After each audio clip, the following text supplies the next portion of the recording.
여러분 안녕하십니까? 예, 문재인이라는 재앙, 문재인 또유 사회학 우리에게 주는 메시지. 오늘은 제 2편을 올려드리겠습니다. 한국 정권 대사로 계셨던 무토 마사토시 전 대사이죠. 지난번 1편을 보내드리고요. 3편에 걸쳐서 여러분에 보내드리도록 하겠습니다. 특히 이 책이 지금 출판되지 못한다는 그런 얘기가 있어서요. 그렇지만 무토 대사가 우리들에게 주는 메시지, 그 내용을 여러분에게 꼭 전달해 드리고 싶어서 3번에 걸쳐서 지금 보내드리고 있습니다. 지난번 제1편에서는 문재인은 혼모노다, 두 번째로 한국인이 문재인을 버리는 것은 언제인가, 세 번째 보수 정당이 진짜로 해야 할 일은 무엇인가, 이 부분에서 제1편으로 올려드렸고요. 오늘은 팩트와 데이터를 기초로 한 새로운 정치를, 그리고 큰 그림을 그리기 위해 지금이야말로 현대사를 배우자, 세 번째로 한일 파트너십 선언을 떠올리자, 이 부분에 대해서 제2편으로 올려드리겠습니다. 내용 도중에는 조금 어떨까 하는 점도 있지만은 전체적인 흐름으로 생각해서 여러분들 이분이 꼭 한국인들 그리고 일본인들에게도 전하고 싶은 그러한 내용이니까 들어보시기 바랍니다. 그러면 오늘 제2편을 시작하겠습니다. 네 번째로 팩트와 데이터를 기초로 한 새로운 정치를. 문 정권이 활약에 펼친 평창 동계올림픽이 열렸을 때 감명을 받은 것이 있었다. 갑자기 진행되기 시작한 남북대화, 그리고 북한 선수단의 참가로 급기야 여자 아이스하키 남북 공동팀을 편성하게 되었다. 대회가 시작되기 겨우 3주 앞이었다. 한 팀 선수의 등록수는 늘릴 수 없으므로 정권 주도로 북한 측 선수를 3명 기용하기로 하여 20대를 중심으로 강한 반발의 목소리가 나왔다. 결코 메이저라고 할 수 없는 여자 아이스하키 국가대표 선수들은 아르바이트를 하면서 꿈을 이어왔는데 정치적인 판단으로 그 자리를 잃어버린 것이 되었다. 그 모습은 결국 권력을 이용하여 사욕을 밀어붙이는 도무지 공정한 문재인 대통령과는 너무나 먼 불평등한 모습으로 비친 것이었다. 젊은 사람들은 현재의 어려운 상황을 견디면서 기회를 엿보며 노력하고 있다. 어떠한 어려운 조건에서도 공정하다면 납득이 가는 것이지만, 예를 들어 평화나 한민족이 그 이유라도 해도 그들의 기회의 평등을 침해하는 것에는 참을 수 없을 것이다. 정권도 이 젊은 민심을 전혀 읽지 못했던 것이다. 제3장에서 소개한 이 부분은 생략을 했습니다. 데자부도 그렇지만 나는 한국의 젊고 우수한 사람들의 손으로 인해 혁신 정권이 어떻게 실패하고 있는가가 상세히 분석되고, 독선적인 정의나 이상이 아니라 팩트와 데이터에 근거한 합리적인 정치를 입안하고 수행하는 정치 세력이 만들어지는 날이 그렇게 멀지 않으리라고 기대하고 있다. 우리 공화당은 모르는 모양인데요. 기존 보수층이 믿기지 않는다면 자신들이 새로운 한국 정치를 담당하는 분위기를 만들고 정당을 만들어보는 것이 어떤가 하고 생각한다. 젊은 층은 근본적으로 남북 통일에 관심이 없다. 물론 하나의 민족이 분단되어 있다는 것은 부자연하며 통일을 목표로 한다는 것은 당연하다. 그러나 그렇다고 하여 그 때문에 자신들의 생활, 자신들의 기회를 희생으로 하여 자신들의 비용으로 북쪽을 돕겠다는 것에는 거의 찬성하지 않을 것이다. 이제는 별개의 나라라고 인식하고 있다고 본다. 그리고 일본의 현상에 대해서도 선입견에 의한 견해를 가지지 않는 것도 그들인 것이다. 이미 풍요로운 시대에 태어난 그들에게는 얼마나 정교조 선생들이 반일 교육을 한다고 해도 컴퓨터나 휴대폰으로 관심이 있는 정보를 조사해보면 정말로 학교에서 가르치고 있는 것이 옳은 것인가 상대화할 수 있게 될 것이다. 여기서부터 기대를 하는 이야기이지만 혹시 선거제도가 중소정당에게 유리한 비례대표 중시형으로 변했을 때 중요시하는 그러한 형태로 변했을 때 나는 기존 보수파나 혁신 그 어느 쪽도 아닌 국익과 생활 향상, 기회평등을 가장 먼저 생각하는 젊은 정당, 지연이나 그 어떠한 속박 그리고 과거사에 휘둘리지 않는 세계와의 협조도 확실히 해나갈 수 있는 진실한 미래지향적인 정치 세력이 생기게 되지 않을까 하고 추측한다.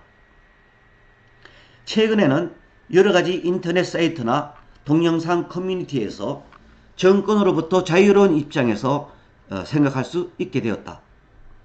문재인이라면 사이버 공간에도 압력을 넣을 것이지만 그렇게 되기 전에 결집하여 젊은 세대가 현실로부터 정책을 꾸려나갈 수 있는 정당을 만들어 기존 정당을 끌어안고 정치를 다시 세우길 바란다.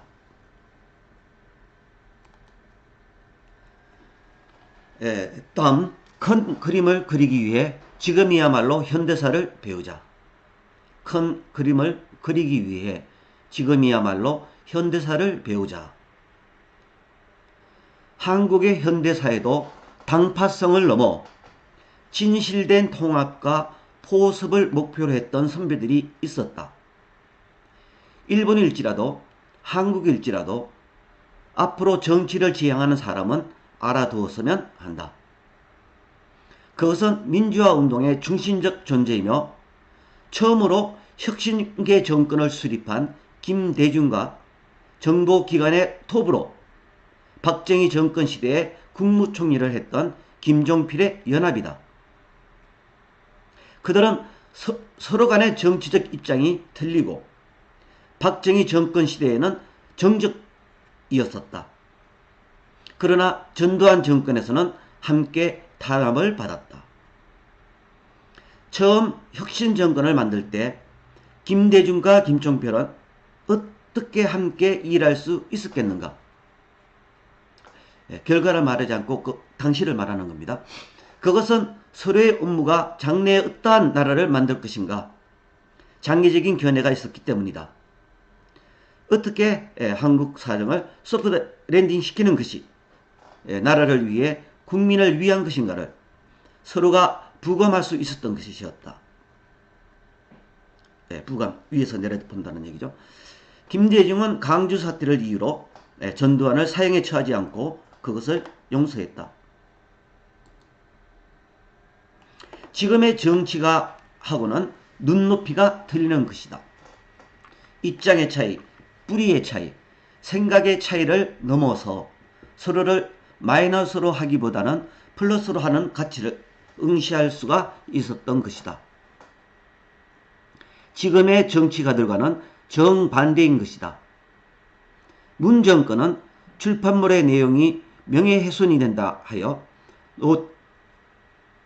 노령의 전두환을 법정에 끌어내는 것이 적폐청산이라고 생각하고 있다. 이유 없이 비판하고 그저 울분을 획폭시키는 것은 삼류 정치가의 전형적인 것이다. 문재인 씨는 선거 당시 통합을 지향한다고 발언하였고 2019년 초두에는 포섭적 국가를 지향한다라고 말했지만 다시 한번 통합과 포섭의 뜻을 사전에서 찾아보는 것이 좋을 것이다.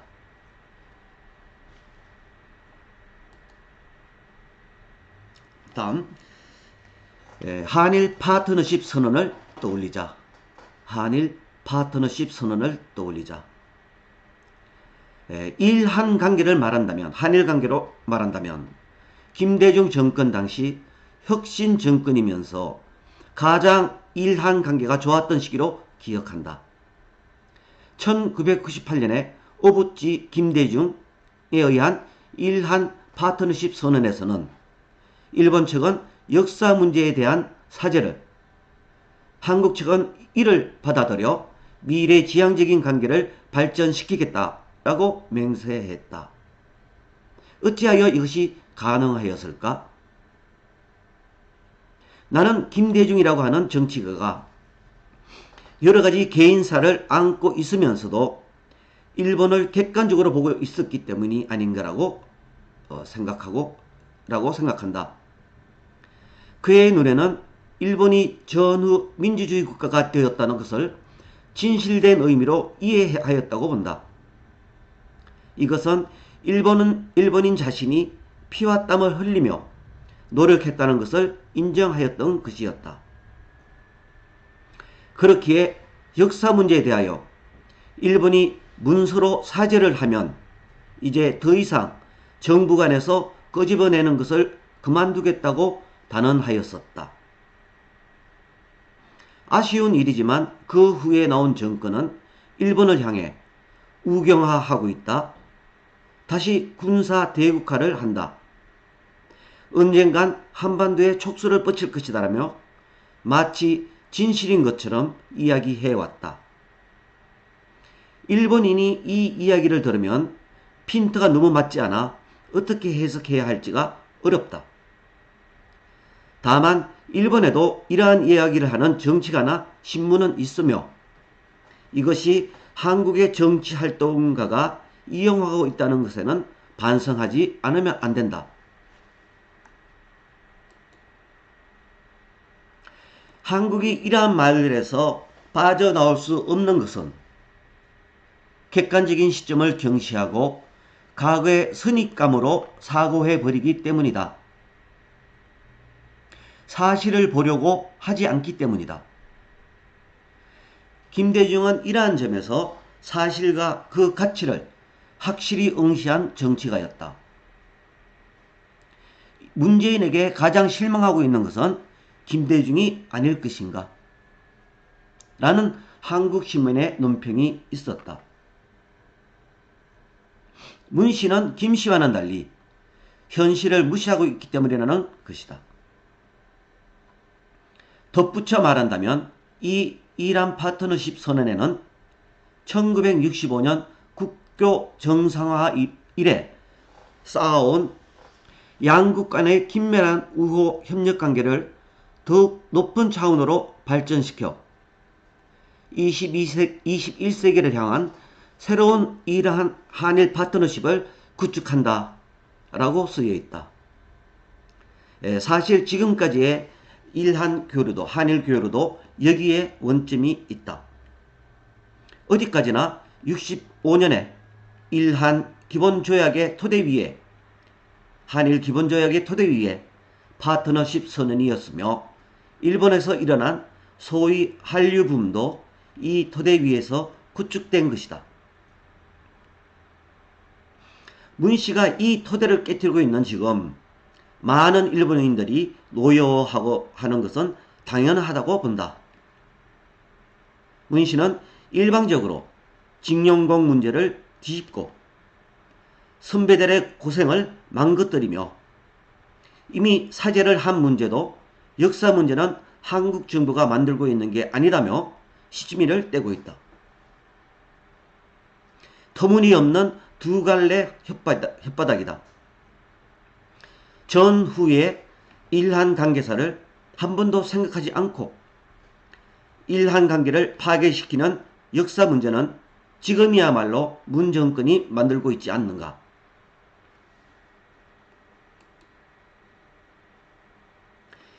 원래 역사에 단절이란 없다.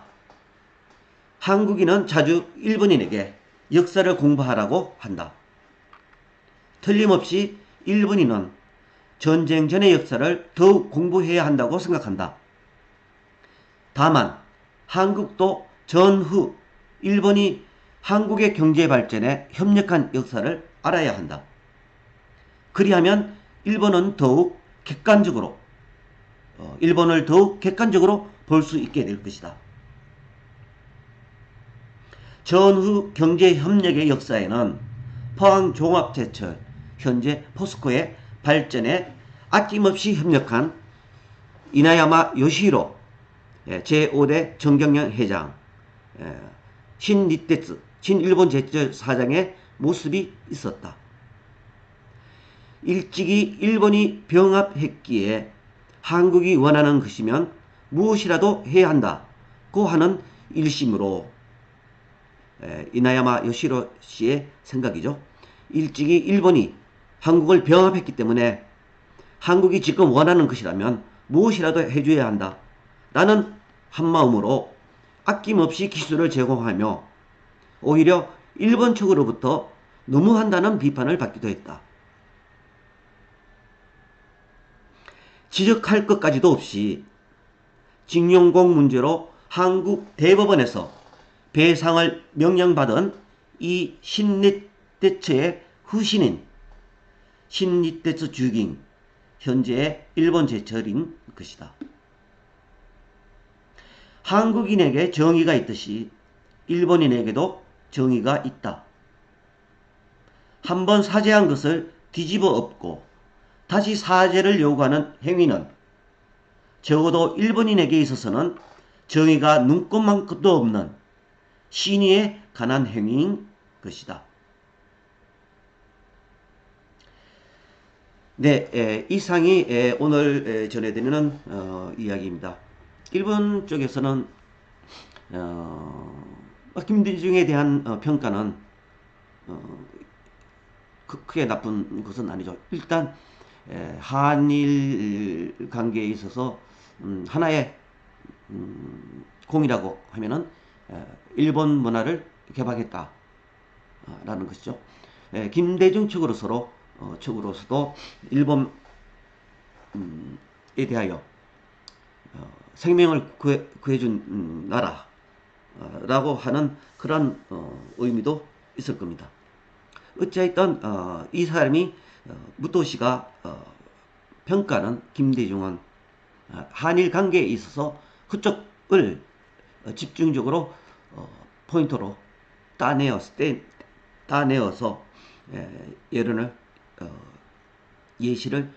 예를 들었던 것 같습니다.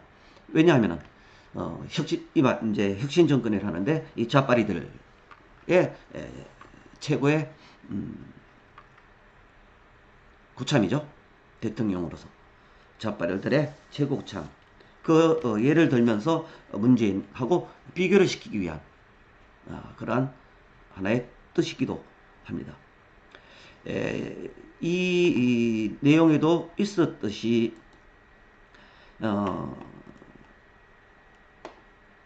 포항제철의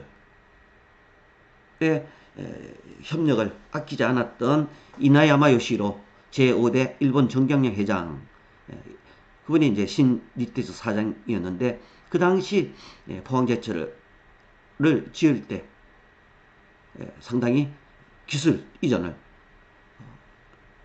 모든 기술 이전을 했죠. 한국 드라마 같은 데서도 나왔던 얘기인 것 같은데 신니테츠가 신니테츠 그러면 신일본 제철이죠. 포항제철에 그러한 도움을 했는데 결국은 징용 문제로 대법원 판결을 받은 그의 현 일본 제철, 그러니까 전후에 협력한 그런 것을 전전의 이야기로 다 끝난 이야기를 가지고 재판을 해서 그들의 공적은 눈꼽맞지도 생각하지 않는다. 그래, 일본에서 보면은 정의가 정의로운 모습으로 보이지 않는다.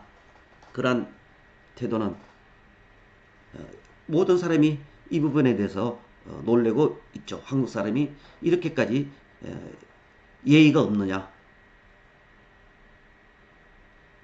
라고 생각을 하게 된 것이죠. 제가 생방송 같은 거 하면서 일본인 사람들의 댓글을 보면은 한국이 이렇게까지 변했다는, 옛날에 동방예의지국이라 그러한 나라가 정의도 예의도 없는 그러한 나라로 변해버렸다. 그러한 내용이 자주 눈에 띄입니다. 자, 두 번째 2편이고요. 제 3편에서는 이제 마지막이 되는데요. 이쪽이 중요해서 제 6장을 여러분에게 드리는 겁니다. 이게 이제 여러분들에게, 우리들에게 전하는 메시지가 들어있습니다. 7번째, 용한으로 충분하다. 용일, 일본을 이용하고 한국을 이용하는 것만으로도 충분하다.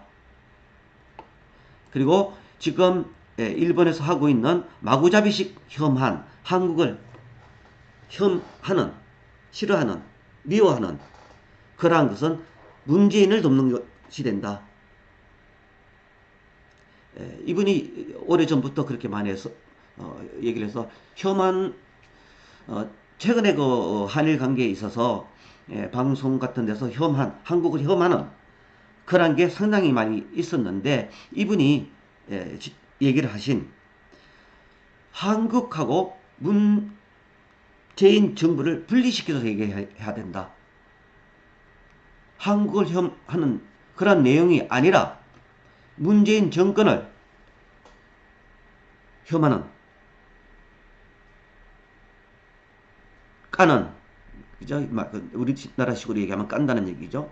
까는 그러한 내용으로 해야 된다. 그런 제창이 해서 분위기가 싹 바뀌었죠. 지금 한국을 혐한하는 내용보다도 문재인 정부를 까는 내용으로 거의도 바뀌었죠. 그런 식으로 일본 언론은 마스코미에서 마구잡이식으로 혐오를 하는 그런 것은 사양하고, 그것은 바로 문재인이가 반일하는, 반일 감정을 부추겨서 일본하고 단교하자는 그러한 것을 돕게 된다. 그러한 내용이죠. 그러니까 7번, 8번, 9번 이게 기본적으로 우리에게 주는 메시지가 담겨 있는 것 같습니다. 9번째, 마지막에라는 것으로 우리가 무토 마사토시 씨가 우리에게 전하는 내용을 종결하는 그러한 내용입니다. 자, 그러면은 문재인이라는 재앙, 문재인 도유 사역, 우리에게 주는 메시지인데요. 다음 올리기로 하겠습니다. 이 편을 올리려고 몇 번을 시도했는데 생방으로 왠지 자꾸 에러가 나와서 몇 번 시도하다가 결국은 녹화로 해서 올리게 되었습니다. 지금 녹화가 제대로 되고 있는지도 확인해 봐야 되는데요. 일단 여기서 제 2편을 마치겠습니다. 여러분 감사합니다.